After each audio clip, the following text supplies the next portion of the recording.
This is Market Day Report, and we start a new trading week. We actually get 5 full trading days, and it all starts today.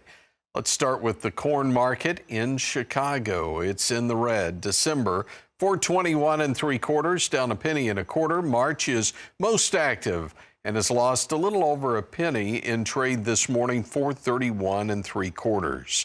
Now we'll hit soybeans. Flash sell to China overnight, 134,000 metric tons, but the traders seem to be kind of shaking that news off.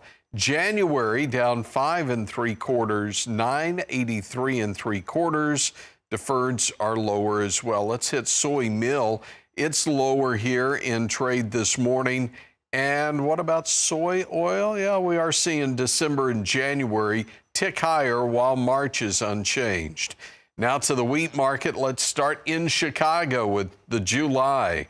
Down 3 pennies, 560 3/4. Kansas City or hard red, July at 553. It's down 3. And spring wheat, December unchanged, March down 2, 589 3/4. One more here. Cotton market in New York, March at 70.61. It's down 132 points. Let's go from New York, where we trade cotton, to Whitehall, Maryland. That's where Ben Hushon is with the mill. Ben, winter is here.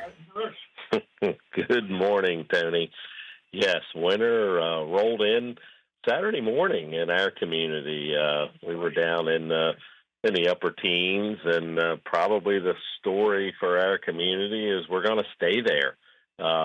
Looks like we're not going to see a 40-degree high temperature the rest of this week, which it's okay. It's now December, and it's okay that winter has arrived.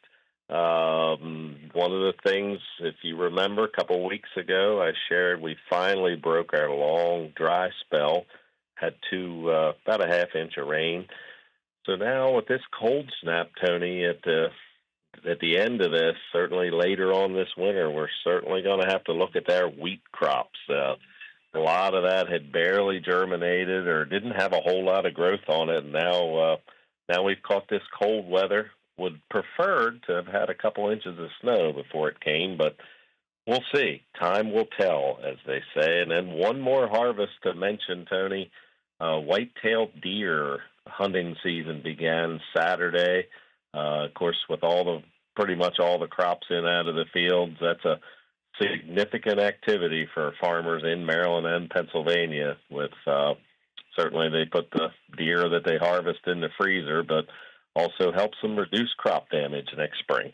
Yeah, I think some might be surprised at when we think of problems in fields. We don't normally think of deer, but talking to some producers across Maryland and Virginia, they say that's one of the biggest issues they have.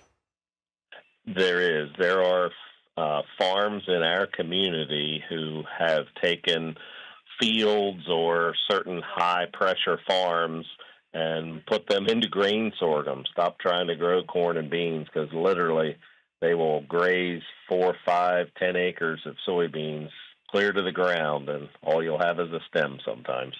Ben, that's not information we want to necessarily have, but I'm so thankful that you shared that, because again, we get off to other parts of the country and may not know what's happening in Maryland. So thanks for that. Ben Hushon is with the mill. All right. We don't trade deer markets, but we do trade cattle and hogs. We'll take a break. We'll come back and look at those in a moment. Market Day Report continues after this.